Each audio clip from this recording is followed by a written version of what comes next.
बिस्मिल्लाहिर्रहमानिर्रहीम। अस्सलाम वालेकुम क्लास, क्या हाल है सबका। आई होप कि आप सब लोग खैर आफियत के साथ होंगे, अपने अपने घरों में होंगे और अपनी स्टडीज़ पे फोकस कर रहे होंगे। Well, today is our fifth lecture of sociology. हमारा जो आज का लेक्चर है उसका टॉपिक है scope of sociology. As I told you in my last lecture के हम स्कोप ऑफ सोशियोलॉजी को दो तरह से डिस्कस करेंगे। नंबर वन, हम इसमें इसके हिस्टोरिकल फेजेस को देखेंगे, जिसमें से हम दो फेजेस को स्टडी कर चुके हैं। आज हम बाकी के फेजेस को स्टडी करेंगे। सेकंड चीज़ हम देखेंगे कि सोशियोलॉजी का relation with other social sciences किस तरह से है, हम उसको स्टडी करेंगे। ये इंशाल्लाह हम कल पढ़ेंगे। ओके, आज के लेक्चर स्टार्ट करने से पहले क्लास हम अपने प्रीवियस लेक्चर को देख लेते हैं, ताकि अगर किसी के माइंड में कोई कन्फ्यूजन है तो क्लियर हो जाए। हमने अपने लास्ट लेक्चर में इनिशियल फेज़ के बारे में स्टडी किया था। इनिशियल फेज़ में आ जाता है ये मैक्रो स्टडी है, यानी इसमें ऑगस्ट कॉम्टे ने बड़ा इंपॉर्टेंट रोल प्ले किया। उनका ये कहना था, उन्होंने सोशल स्टैटिक्स और सोशल डायनामिक्स का कॉन्सेप्ट पेश किया था। इसके साथ साथ इन्होंने कहा कि सोसाइटी को मैक्रो लेवल पर स्टडी करना है, यानी as a whole broad level पर स्टडी करना है, इंडिविजुअल की बात नहीं करनी। लेट्स इफ़ आई आस्क कि आप लोग फैमिली को किस तरह से इमेजिन करते हो, तो आप लोगों के माइंड में डिफरेंट इमेजेस आएंगे। कुछ लोग जो हैं वो फैमिली को एज अ सिबलिंग्स इमेजिन करेंगे कि नहीं, ये फैमिली सिबलिंग्स की बात हो रही है, मिस सिबलिंग्स की बात कर रही हैं। कुछ जो है फैमिली को पेरेंट्स के तौर पे इमेजिन करेंगे कि मिस पेरेंट्स की बात कर रही हैं। कुछ जो है इसको डिफरेंट तरीके से यानी इसको इमेजिनेशन इसकी करेंगे कि फैमिली इस चीज़ का नाम है। लेट्स से अगर हम मैरिज की बात करें तो मैरिज जिस जिस तरह से जिनकी फैमिली में इसको मैरिज को जिस तरह से फंक्शंस अरेंज किए जाते हैं, सबकी अपनी अपनी जो है थॉट्स होंगी मैरिज को लेकर। यानी इन शॉर्ट हर इंडिविजुअल की सोच जो है वो दूसरे इंडिविजुअल से डिफरेंट होती है। तो इनके जो मैक्रो लेवल पे जो थिंकर्स थे, इनका ये कहना था कि नहीं, हमें सोसाइटी में जस्ट जो है ब्रॉड लेवल पे स्टडी करनी होगी, इंडिविजुअल की बात नहीं करनी। हमें जस्ट अपनी सोसाइटी को स्टेबल करना है, हमें इंडिविजुअल की झंझट में नहीं पड़ना, हम उसकी बात नहीं करेंगे। मैंने आपको बताया था कि इसको हम इनिशियल फेज़ को हिम के तौर पे हम याद कर सकते हैं, ताकि आप लोगों को याद रहे। इसको छोटे छोटे वर्ड्स हैं, आपके पेपर्स को बहुत ज़्यादा मैच्योर बनाएंगे अगर आप इस तरह की जो है टर्मिनोलॉजीज़ यूज़ करेंगे।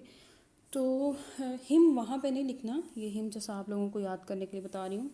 लेकिन कुछ वर्ड्स जो हैं इस थ्योरी में मैंने बहुत ज़्यादा मैच्योर यूज़ किए हैं आप लोगों के लिए, आपको हेल्प करेंगे। जैसे BOK हैं, हिम हो गया। हिम से मुराद होता है ह्यूमन इंडक्टिव मैक्रो, यानी हम इसको इस तरह से याद करेंगे।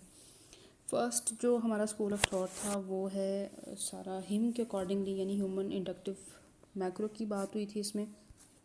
सेकंड फेज़ की अगर हम बात करें तो इसमें चूँकि आहिस्ता आहिस्ता सोशियोलॉजी का स्कोप बढ़ता चला गया, लोगों में अवेयरनेस आई, लोगों ने सोचना शुरू किया कि नहीं, सोसाइटी का मसला तभी हल होगा जब हम इसको इंडिविजुअल के हवाले से भी बात करेंगे कि एक इंडिविजुअल पर्सन क्या सोचता है, हमें उसकी भी प्रॉब्लम्स को देखना है, वो किस तरह से सोसाइटी में मूव कर रहा है, हमने उसको भी देखना है। तभी हम सोसाइटी को कम्प्लीटली अंडरस्टैंड करते हुए सोसाइटी को स्टेबल कर पाएंगे। तो यहाँ पे जो है इसकी फेवर में की अगर हम बात करें तो वो मैक्स वेबर है। मैक्स वेबर का कहना था, जो कि कार्ल मार्क्स और डर्कहाइम के काउंटर में अपनी थ्योरी लेके आए थे, यानी एक इंडिविजुअल के एक्शन के हवाले से। यानी सोसाइटी में जो एक इंडिविजुअल है वो सोसाइटी में कोई भी काम हो रहा होता है वो उसे अपने अकॉर्डिंगली ही परसीव करता है, उसका मायने अपने अकॉर्डिंगली निकालता है, उसका मीनिंग अपने अकॉर्डिंगली निकाल के फिर कोई एक्शन करता है। मैंने इनके फादर की आपको बताई थी कि इनके फादर की डेथ हो गई और इन्होंने कहा कि नहीं, मैंने ऐसा क्या कह दिया कि जो उनकी डेथ हो गई। यानी हर सोसाइटी में मूव करने वाला इंसान जो है उसकी अपनी अपनी थॉट्स हैं, वो अपनी अपनी थॉट्स के अकॉर्डिंगली ही एक्शन कर रहा है, ये इनका मानना था। तो इन्होंने इंडिविजुअल की बात की थी। इन्होंने कहा था कि मैक्स यानी कार्ल मार्क्स ने और डर्कहाइम ने तो जस्ट सोसाइटी को डिस्कस किया, इंडिविजुअल की तो बात ही नहीं की। इसकी यानी डर्कहाइम जहाँ पे हम देखें ये वो सेम उसी को फॉलो कर रहे थे, मैक्रो को। इसके बाद अगर हम देखें, just a minute,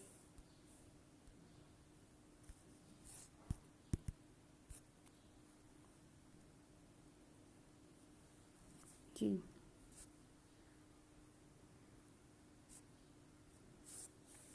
second phase के बाद अगर हम देखें तो हमने देखा था कि सेकंड फेज़ में दो तरह के जो हैं स्कूल हमारे सामने आए थे। एक फॉर्मल स्कूल था और एक सिंथेटिक स्कूल था।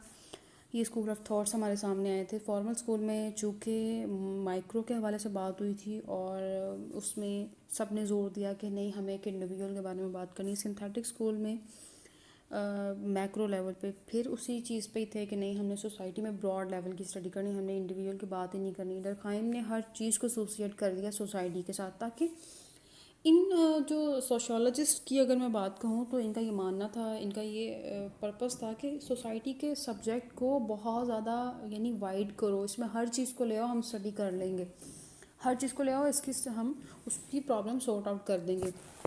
लाइक डरखाइम जो है हर चीज़ को सोसाइटी के साथ जो है वो एसोसिएट कर रहा था। लाइक अगर मैं आपसे पूछूं कि लोग सुसाइड क्यों करते हैं, लेट्स से कि लोग सुसाइड क्यों करते हैं, तो आप लोगों में से डेफिनेटली आप लोगों ने पहले साइकोलॉजी पढ़ी है, तो आपको होगा कि वो मेंटली स्टेबल नहीं पर्सन था, इस वजह से उसने सुसाइड की। तो डेफिनेटली ऐसा ही है, सुसाइड तो वही लोग करते हैं जो कि मेंटली स्टेबल नहीं होते। ये मेरा पॉइंट ऑफ व्यू भी है कि लोग जो कि मेंटली स्टेबल नहीं होते, कि मेंटली डिसऑर्डर्स होते हैं, वही इस तरह जो है अपनी इतना इंटेंस जो है कदम उठाते हैं। तो डरखाइम का कहना था कि नहीं, ये कोई साइकोलॉजिकल इशू नहीं है, ये जस्ट सोसाइटी का कसूर है। लोग सोसाइटी इस वजह से करते हैं कि सोसाइटी की फोर्सेस उन्हें मजबूर कर दी कि ये काम करो। सोसाइटी में इन्वायरमेंट ही ऐसा होता है कि लोग इस चीज़ पे मजबूर होते हुए क्या करते हैं, सुसाइड कर लेते हैं। तो ये सिंथेटिक स्कूल की बात की जाए तो ये मैक्रो की बात करें, और फॉर्मल स्कूल की अगर हम बात करें तो ये बात कर रहे हैं किसकी, माइक्रो की बात करें। तो दो तरह के हमारे सामने स्कूल ऑफ थॉट्स आए हैं, ये पेपर में अक्सर सवाल किया जाता है सिंथेटिक और फॉर्मल स्कूल के हवाले से। आगे हम थर्ड फेज़ की बात कर लें, जो कि 1940 से लेकर 1990s तक का पीरियड था। ये बहुत इंपॉर्टेंट है। यहाँ पे तो देख लें सोशियोलॉजी की, यानी अगर हम बात करें स्टार्टिंग में इनिशियल और सेकंड फेज़ में क्या था कि दोनों की आपस में जंग छिड़ी हुई थी, माइक्रो और मैक्रो की। थर्ड फेज़ के जितने भी थिंकर्स आए उनका ये मानना था कि नहीं, ये जंग छोड़ो, आपस में फ्रेंडशिप यानी कंबाइन हो गया माइक्रो और मैक्रो।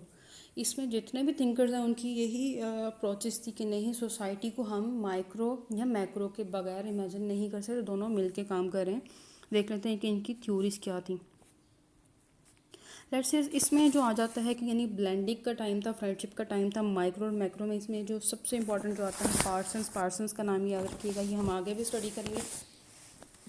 पार्सन्स जो हैं एक्चुअली ये अमेरिका के रहने वाले थे और इन्होंने जर्मनी मूव किया। और ये क्या था कि जर्मनी अपनी फर्दर स्टडीज़ के लिए गए थे, पीएचडी करने के लिए गए थे। जब इन्होंने वहाँ जाकर देखा, ये मैक्स वीबर से बहुत ज़्यादा इंस्पायर थे। मैक्स वीबर कौन है, यानी वही जिन्होंने इंडिविजुअल की बात की है। ये आप लोग साथ साथ लिख लो ताकि आपको याद रहे इन थिंकर्स की अप्रोचेस क्या क्या थी, किसने इंडिविजुअल की बात की, किसने सोशल लेवल पे बात की।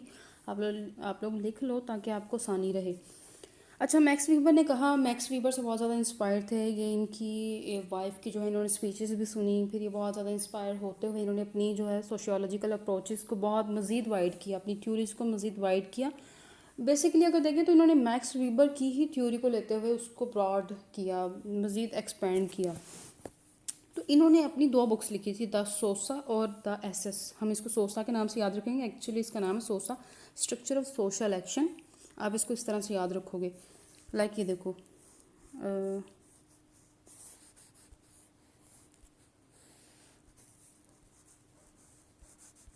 इसका क्या मतलब हो गया, structure of social action. Next अगर हम देखें तो नेक्स्ट आ जाता है जिन्होंने, जो मैंने एसएस कहा है, वो इनकी एक और किताब थी सोशल सिस्टम। ठीक है, हम इसको इस तरह से याद रखेंगे। पार्सन ने जो है दो बुक्स लिखी और दोनों बुक्स का लिखने का पर्पज़ ही भी यही था, माइक्रो और मैक्रो को मिलाना। इनका ये कहना था कि सोसाइटी में दोनों तरह से काम कर रहे हैं, माइक्रो लेवल भी काम कर रहा है और मैक्रो लेवल भी काम कर रहा है। अगर आप इन दोनों के बगैर सोसाइटी को इमेजिन कर रहे हो तो बहुत बड़ी गलती कर रहे हो। इसलिए ये इम्पॉसिबल है कि माइक्रो के बगैर जो है माइक्रो के बगैर मैक्रो कुछ नहीं और मैक्रो के बगैर माइक्रो कुछ नहीं है। तो उन्होंने कहा दोनों मिलकर काम कर रहे हैं। ये पार्सन्स की थ्योरी थी सोशियोलॉजी के हवाले से, यानी इन्होंने ब्लेंडिंग की है दोनों की, माइक्रो और मैक्रो की।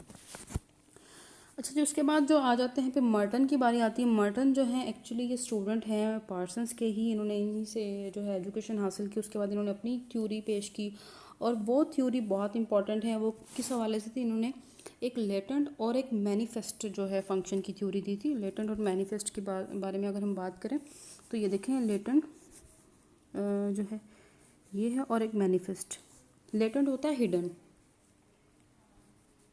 ठीक है, लेटेंट होता है हिडन, और जबकि मैनिफेस्ट जो होता है वो एक इंडिविजुअल की सोच होती है। यानी एक इंडिविजुअल जो काम कर रहा है वो अपने माइंड में कुछ सोच के ही उसके बारे में काम करता है। Like I had this thing in my mind, कि मैंने ये काम किया तो पहले से मेरे माइंड में मौजूद था। दोबारा से समझो इसको कि लेटेंट और मैनिफेस्ट फंक्शन, इन्होंने दो फंक्शंस जो हैं सोसाइटी के मुतारफ़ करवाया था, एक लेटेंट और एक मैनिफेस्ट। मैनिफेस्ट जो यानी एक इंसान जो भी कोई एक्शन करता है उसको पहले से अपने जहन में रख के फिर काम करता है। Like I had this thing in my mind before my action, या मैंने कोई भी काम किया है तो वो उससे पहले मैंने अपने दिमाग में सोचा था कि मैंने ये काम क्यों करना है। और लेटेंट जिसमें सोसाइटी लेवल पे बात आ जाती है, ये मैं आगे आपको एक एग्जांपल से समझाऊंगी, फिर ज़्यादा अच्छे से समझ आ जाएगी। फॉर एग्जांपल, अगर मैं आपसे पूछूं कि आप लोगों ने जो है बीबीए में एडमिशन क्यों लिया, क्योंकि आप लोग बीबीए के स्टूडेंट्स हो ना, बीबीए में एडमिशन क्यों लिया, तो यानी हर किसी के माइंड में तो कुछ ना कुछ थॉट्स होंगे ना, कि हमने फ्यूचर में अच्छी जॉब करनी है, हमने बिजनेसमैन बनना है, या हमने जो है बैंक में अच्छी जॉब करनी है, हमने मैनेजर की जॉब करनी है, या मच मोर थिंग्स के। इसमें बहुत सारी चीज़ें आ जाती हैं। हर किसी की अपनी अपनी इंडिविजुअल की सोच है, वो उसी के अकॉर्डिंगली एक्शन कर रहा है। तो मैं ये नहीं कहूँगी कि आप लोगों ने कुछ नहीं सोचा और आपने जो है फ़ौरन से आके बीबीए में एडमिशन ले लिया। सब ने कुछ ना कुछ सोचा होगा। सो ये चीज़ आपने शेयर करनी है कि आप लोगों ने बीबीए में एडमिशन क्यों लिया। तो फिर उसके बाद क्या होगा कि ये आपकी एक इंटेंटेड जो है वो सोच है, यानी आप इससे अवेयर हो, आपको पता है कि आप ये काम क्यों कर रहे हो। ये तो होगी आपकी मैनिफेस्ट, यानी माइक्रो लेवल की बात हो गई, एक इंडिविजुअल की सोच होगी। इसके बाद क्या हुआ, आपने बीबीए के में एडमिशन लेने के बारे में सोचा, आपने पूरी सोसाइटी में यूनिवर्सिटीज़ को देखना शुरू किया, आपने नेट पे इसकी सर्च की, फिर आपने पर्सनली जाकर विज़िट किया यूनिवर्सिटीज़ में। बहुत सारी यूनिवर्सिटीज़ में विज़िट करने के बाद आपने किसी एक यूनिवर्सिटी में एडमिशन ले लिया। अब क्या जी, एक्चुअली जो लेटेंट की अगर हम बात करें तो ये आपकी यूनिवर्सिटी या कॉलेज की ही बात हो रही है और आपके टीचर्स की बात हो रही है। यानी आपने एक गोल जो है सेट किया कि मैंने बिजनेसमैन बनना है, मैंने बैंक की जॉब करनी है, तो ये मेरा गोल है। इस हवाले से आप क्या करोगे, आपने एक यूनिवर्सिटी में एडमिशन लिया। अब यूनिवर्सिटी वालों को तो नहीं पता ना कि आपने आगे बीबीए तो आप कर रहे हैं, लेकिन आपकी पर्सनल थिंकिंग क्या है, जैसे मैंने अभी आपसे पूछा कि आपने मुझसे शेयर करनी है। मेरा जो एक है कि आप लोगों ने जॉब करनी है, आपने बैंक की जॉब करनी है, इस वजह से आपने बीबीए में एडमिशन लिया है। लेकिन सोसाइटी में जो यूनिवर्सिटीज़ होती हैं वो भी आपको आपके गोल को अचीव करवाने में आपकी हेल्प कर रही होती है। लाइक आपके टीचर्स हेल्प कर रहे हैं, आपकी यूनिवर्सिटी आपकी हेल्प कर रही है, आपको पढ़ा रहे हैं, आपका गोल अचीव करने में आपकी मदद कर रहे हैं। तो ये तो एक हिडन हो गया ना सोसाइटी को आपके पर्सनल, यानी अगर हम इसको इस तरह से देखें, यूनिवर्सिटी वालों को आपके पर्सनल थॉट्स का तो नहीं ना पता आप बीबीए क्यों कर रहे हो, लेकिन कहीं ना कहीं वो आपकी हेल्प तो कर रहे हैं ना, कर रहे हैं कि नहीं कर रहे। लाइक अगर आज की हम पेंडेमिक सिचुएशन की बात करें तो किस तरह से आपके टीचर्स, आपकी यूनिवर्सिटी वाले आपके लिए एफर्ट कर रहे हैं, आपको बैठे बिठाए जो है एक लेक्चर्स प्रोवाइड कर रहे हैं। तो इसको अप्रिशिएट करें, अपनी यूनिवर्सिटी को अप्रिशिएट करें कि नहीं। मुझे लिटरली बहुत ज़्यादा दुख होता है तब जब बच्चों से ये व्यूज़ जो है सुनने को मिलते हैं। वैसे तो आपकी क्लास से मेजॉरिटी के व्यूज़ बहुत अच्छे हैं, सोशियोलॉजी के हवाले से बहुत अच्छा रिस्पॉन्स। मैं सभी बच्चों के नाम तो मैं यहाँ मेंशन नहीं करूँगी, लेकिन बच्चों ने जिन्होंने कमेंट्स किए मुझे बहुत अच्छा लगा। लेकिन कहते हैं ना कि पॉजिटिव और नेगेटिव दोनों साइड्स होती हैं। तो मुझे एक चीज़ जो थी वो ये लगी कि जो बच्चे इस चीज़ को कर रहे हैं, क्रिटिसाइज़ कर रहे हैं, क्यों क्रिटिसाइज़ कर रहे हैं। आपको ये सोचना चाहिए कि कहीं ना कहीं यूनिवर्सिटी ने आपके फ्यूचर को जो है वो सेक्रीफाइस नहीं किया। आपके फ्यूचर को उन्होंने कहा कि नहीं, हमें इनका फ्यूचर सेक्रीफाइस नहीं करना है, हमें इनकी स्टडीज़ का कहीं हर्ज ना हो, हमें ने इस तरह से जो है, इसमें आपके टीचर्स के, आपके एडमिन की बहुत ज़्यादा एफर्ट शामिल है कि आप तक इस तरह से लेक्चर्स पहुंच रहे हैं। सो से थैंक्स टू ऑल कि नहीं, हमारे लिए कोशिश की जा रही है। और अगर आप अपने आप को कंपेयर करोगे ना दूसरों के साथ, फ़लाँ यूनिवर्सिटी में ये हो रहा है, फ़लाँ यूनिवर्सिटी में ये हो रहा है, तो आप गलती कर रहे हो, क्योंकि फ्यूचर आपने अपना बनाना है। आपने दूसरों को देख के नहीं चलना, आपने अपनी अपनी एक पाथ बनाना है कि नहीं, वी विल बी सक्सेसफुल इंशाल्लाह। तो ये चीज़ होती है, आप लोगों ने उस चीज़ को, so it's my request to you कि नहीं, आप लोगों ने इस टाइम पे जो है अच्छे से स्टडीज़ करनी है। आपने ये नहीं करना कि नहीं हमने नहीं करनी स्टडी और ये वो पता नहीं क्यों, बहुत सारी चीज़ें होती हैं। So leave it. सो बात समझ आ गई ना आपको। यानी ये जो बेसिकली इंस्पायर्ड थे, ये डरखाइम से इंस्पायर्ड थे। किस तरह से इंस्पायर्ड थे कि इनका मानना था कि जिस तरह से डरखाइम ने फंक्शनलिज्म की थ्योरी दी थी। व्हाट इज़ फंक्शनलिज्म, जैसे हमने साइकोलॉजी में पढ़ा था फंक्शनलिज्म। एक्चुअली इन्होंने सोसाइटी के डरखाइम ने बात की थी। डरखाइम की अगर हम बात करें तो उन्होंने फंक्शन की बात की थी। क्या बात की थी उन्होंने कहा कि सोसाइटी में कुछ भी जो भी है ना, वो एक सिस्टम को फॉलो कर रही है। अगर सोसाइटी में कोई चीज़ एग्जिस्ट करती है तो वो एक सिस्टम को फॉलो कर रही है। अगर हम ये कहें कि सोसाइटी में कोई चीज़ जो रहती है या कोई भी एग्जिस्ट कर रही है वो किसी फंक्शन को फॉलो नहीं कर रही, नहीं करती, तो सोसाइटी उसको उखाड़ के बाहर फेंक देती है। तो ये इनका मानना है। तो बेसिकली जो मार्टन थे, इन्होंने इन्हीं की जो थ्योरी को जो है लॉजिकली कंक्लूजन के साथ पेश किया था। ठीक है, लॉजिकली कंक्लूजन के साथ इन्होंने पेश किया और उसके अकॉर्डिंग इन्होंने लेटेंट और मैनिफेस्ट फंक्शन को इंट्रोड्यूस करवाया। लेटेंट क्या हो गया, मैक्रो लेवल पे हो गया, यानी सोसाइटी आपको किस तरह से हेल्प कर रही है। और मैनिफेस्ट क्या हो गया, एक इंडिविजुअल यानी माइक्रो। तो क्या हो गया, मैक्रो और माइक्रो दोनों क्या कर रहे हैं, मिले हुए हैं, दोनों मिलके काम कर रहे हैं। इसीलिए हम ये कहेंगे कि माइक्रो और मैक्रो सोसाइटी में मिलके काम करते हैं। ऐसा नहीं है कि सिर्फ मैक्रो लेवल पे काम हो रहा है, माइक्रो लेवल पे काम नहीं हो रहा है, या हम ये नहीं कहेंगे कि सिर्फ माइक्रो लेवल पे काम हो रहा है और मैक्रो लेवल पे काम नहीं हो रहा। तो दिस इज़ द थिंग। अच्छा, उसके बाद आ जाता है कि अगर हम देखें तो नेक्स्ट जो है हमारा वो जो थिंकर है वो भी बहुत इंपॉर्टेंट है। ये भी थर्ड फेज़ की हैं। मिल्स की अगर हम बात करें, मिल्स की अगर हम बात करें तो इसमें आ जाता है कि इन्होंने सोशियोलॉजिकल इमेजिनेशन का कॉन्सेप्ट पेश किया था 1959 में। इनका ये कहना था कि इन्होंने एक इमेजिनेशन की जो थ्योरी पेश की थी, इन्होंने कहा कि जस्ट इमेजिन करके देखो सोसाइटी में ऐसा होता है कि इमेजिनेशन की थ्योरी क्या है इन्होंने, यानी सोशियोलॉजी ऑफ कॉफ़ी। मैं इसकी आपको नोट्स भी प्रोवाइड कर दूंगी, अगर किसी चीज़ की समझ ना लगे तो प्लीज़ आस्क क्वेश्चंस। कि इन्होंने क्या किया कि सोशियोलॉजिकल इमेजिनेशन का कॉन्सेप्ट पेश किया और उसके साथ साथ इन्होंने सोशियोलॉजी ऑफ कॉफ़ी को यानी एग्जाम्पल, यानी कॉफ़ी को की एग्जांपल जो दी है सोशियोलॉजी के साथ। किस तरह से इनका कहना था कि सोसाइटी, ये इमेजिनेशन का कॉन्सेप्ट क्या है, इनका ये मानना था कि सोसाइटी में देखो कि किस तरह से हर कोई इंसान एक दूसरे को इन्फ्लुएंस कर रहा है। यानी अगर दुनिया के एक कोने में कोई इंसान बैठे हुए हैं, दूसरे कोने में जो बैठे हुए इंसान हैं उनके साथ वो इन्फ्लुएंस करते हैं, इंट्रैक्शन होती है। किस हवाले से होती है, यानी उनकी अट्रैक्शन जो है एक दूसरे को अफेक्ट करती है।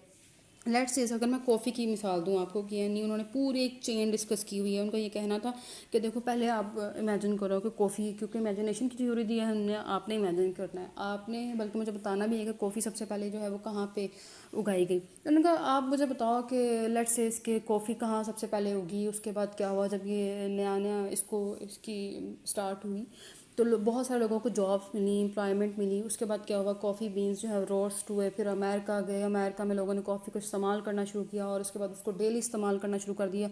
उनको टेस्ट अच्छा लगा, फिर आहिस्ता आहिस्ता हर जगह पे कॉफ़ी का जो है ट्रेंड हो गया।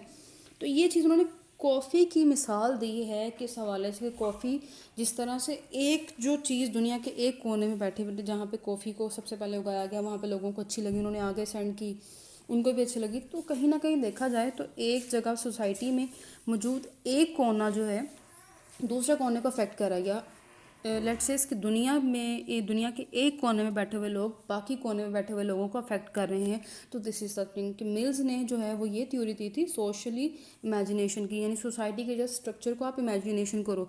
और उनका ये कहना था कि देखो माइक्रो और मैक्रो दोनों में कोई इख्तलाफ नहीं, दोनों मिलके काम कर रहे हैं। यानी एक जगह पे अगर हम दुनिया के एक कोने में माइक्रो भी हैं, मैक्रो भी, दूसरी दुनिया के दूसरे कोने में मैक्रो और माइक्रो दोनों हैं, दोनों एक दूसरे के साथ मिलकर, यानी ब्लेंडिंग है दोनों की। फॉर्मल और सिंथेटिक स्कूल के हवाले से अगर हम बात करें ब्लेंडिंग है।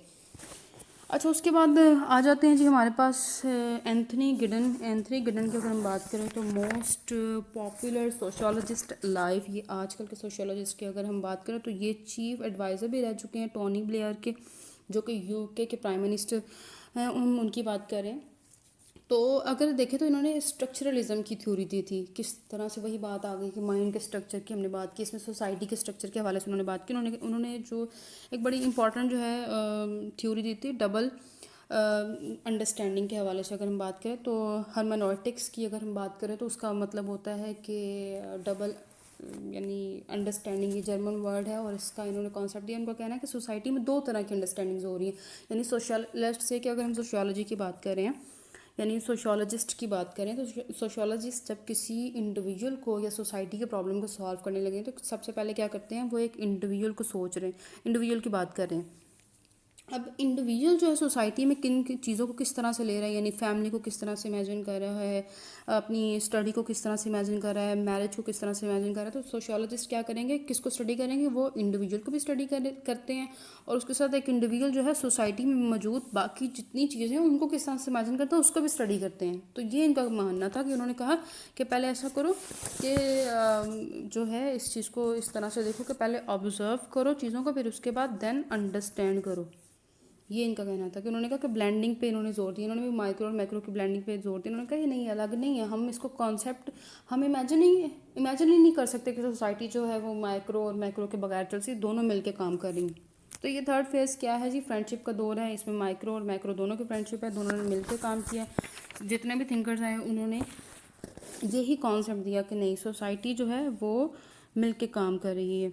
जी आगे देखते हैं जी आगे। ये तो क्लास हमारा जो नेक्स्ट फेज़ है वो प्रेजेंट फेज़ के हवाले से अगर हम बात करें तो 1980 से ऑनवर्ड का टाइम हम कंसीडर करेंगे। या इस तरह से बहुत ज़्यादा वाइड होता गया, और इसकी जो इम्पॉर्टेंट थ्योरी हमारे सामने आई वो आई थी पोस्ट मॉडर्निज़म का, यानी एक होता है ना मॉडर्निज़म यानी जदीदियत, ये जदीदियत से भी आगे की चीज़ है। इनका ये कहना था कि यानी लाइक अगर आजकल की अगर आप एग्जांपल लो कि आजकल अगर हम हेल्थ की बात करें, हम बायोटेक की बात करें, हम उसके हवाले से नेटवर्क की बात करें, डिफेंस की, इन्वायरमेंट की, आजकल क्या है कि आजकल जो भी आ रहा है हम उसको सोशियोलॉजिकल परसू कर रहे हैं, हर चीज़ का कुछ ना कुछ इम्पैक्ट है सोसाइटी पे। तो इस टाइम पे जो इमर्जेंस हुआ था वो पोस्ट मॉडर्निज़म का हुआ था, पोस्ट मॉडर्निज़म का हुआ। तो उन्होंने एक जो थ्योरी पेश की थी उनके हवाले से, they deal with the Meta narratives. Meta narratives का मतलब होता है यानी कि रिजेक्ट ऑल थिंग्स, यानी इनका कहना था यानी सोसाइटी में क्या है हम सबको रिजेक्ट करते हैं, let's reject all theories, let's be scenic. किस तरह से, लाइक अगर आप देखो हमने डरखाइम की बात की क्लास, डरखाइम क्या कहता था कि लोग सुसाइड इस वजह से करते हैं कि सोसाइटी की फोर्सेस उनको मजबूर करती हैं कि आप सुसाइड करो।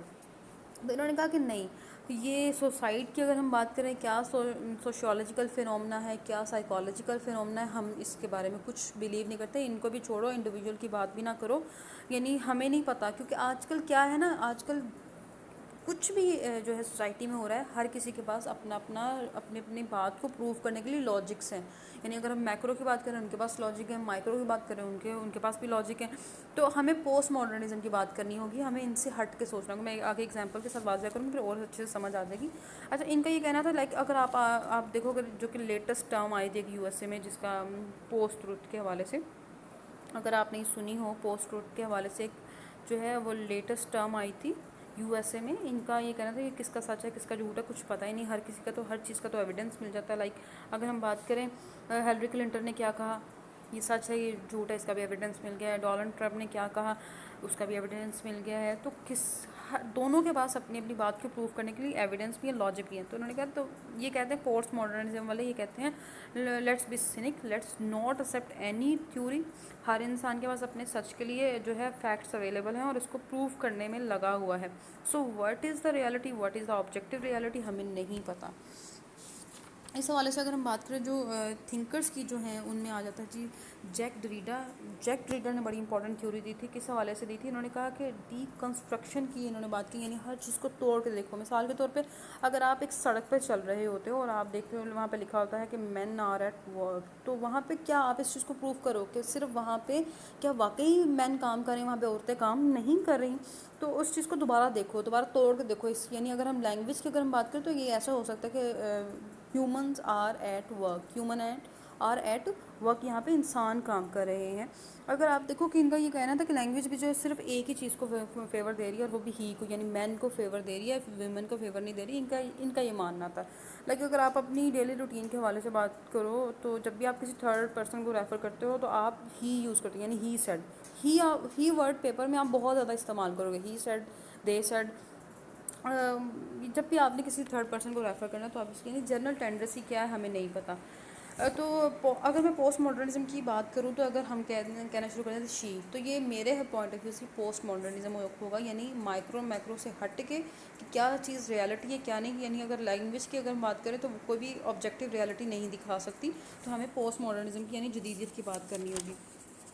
इसके बाद अगर माइकल की बात करें तो इन्होंने डिस्कोर्स एनालिसिस की बात की थी, यानी जो बात चल रही है आप इसका एनालिसिस करो कि ये बात क्यों हो रही है, इसको प्रॉपर्ली जो है एक शेप दो। जब शेप दोगे तो इसमें पावर आएगी। लेट्स से अगर आज की सिचुएशन में आप लोगों को कहा गया कि घर बैठो, तो आपको क्या करना होगा, इसको डिस्कोर्स करना होगा, इसका जायज़ा लेना होगा कि ऐसा क्यों है। डेफिनेटली ये पेंडेमिक सिचुएशन एक वबा फैली हुई है, आपको मना किया जा रहा है घरों से बाहर ना निकलो, तो आप क्या करोगे, आप इसके बारे में रिसर्च करके अपनी जो है अपने ख्यालात का इजहार करोगे, उस इसी चीज़ को शेप दोगे, यानी शेप देने से क्या होगा, this will be more powerful.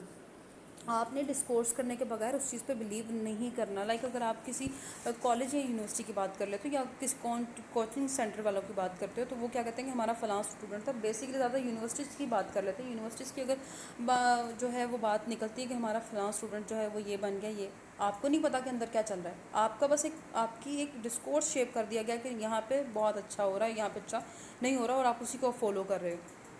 आगे अगर हम एलन की बात करें तो ये मल्टीपल डिसिप्लिन अप्रोच की बात करते हैं। इनका ये कहना है कि सोसाइटी में जिसका जो पर्पस होता है वो उसी को फॉलो करता है, कोई माइक्रो को फॉलो कर रहा है, कोई मैक्रो को फॉलो कर रहा है, यानी जिसकी जो नेसेसिटी है उसी के अकॉर्डिंगली काम कर रहा है। इसके साथ साथ इन्होंने कहा कि अगर हम दोनों अप्रोचेस की बात करें तो इनमें आ जाता है, लाइक आज के इन वेरिएबल यूज़ कर रहे हैं लोग। अगर हम सोसाइटी में जो उनको चाहिए होता है उसी के अकॉर्डिंगली वो काम करते हैं। अगर रिसर्च करनी है तो उसी रिसर्च के पर्पस को के अकॉर्डिंगली वो उसी टूल्स को यूज़ करते हैं। यानी जिसको माइक्रो पे अगर कोई हेल्प मिल रही है तो वो माइक्रो को यूज़ करेगा, जिसको मैक्रो में हेल्प मिल रही है तो वो मैक्रो को यूज़ करेगा। तो उस क्लास हमने जो कि ये इनकी बात की एलन की, तो इसमें इसको हम ज़रा रिकॉल कर लेते हैं, क्विक रिवीजन कर लेते हैं। किस तरह से कर लेते हैं कि हम इसको देखते हैं कि हमने एक्चुअली स्टडी क्या किया फेजेस में। हमने नंबर 1 में हिम की बात की, ह्यूमन इंडक्टिव मैक्रो। फिर हमने नंबर 2 में बात की सेकंड फेज़, यानी उसकी 2 चीज़ें आ गई, फॉर्मल और सिंथेटिक स्कूल आ गया। इसके बाद हमने थर्ड में क्या देखा, थर्ड पीरियड में दोनों मिल गए हैं, यानी माइक्रो और मैक्रो दोनों मिल गए हैं। हमने फोर्थ पीरियड में बात की, पोस्ट मॉडर्निज़म की बात की हमने, ठीक हो गया। लाइक ये इस तरह से जो है वो पोस्ट मॉडर्न यानी हर चीज़ को रिजेक्ट कर रहे हैं ये लोग। लेट्स बी सिनिक, हर चीज़ को रिजेक्ट करो। तो ये चीज़ है। तो ये था स्कोप ऑफ सोशियोलॉजी के हवाले से जो हमने फेजेस को डिस्कस किया। इंशाल्लाह हम कल जो है हम इसके रिलेशंस को देखेंगे with other social sciences. I hope कि आपको आज का लेक्चर समझ आया होगा, लेकिन फिर भी कोई चीज़ समझ ना आए तो प्लीज़ आस्क क्वेश्चंस।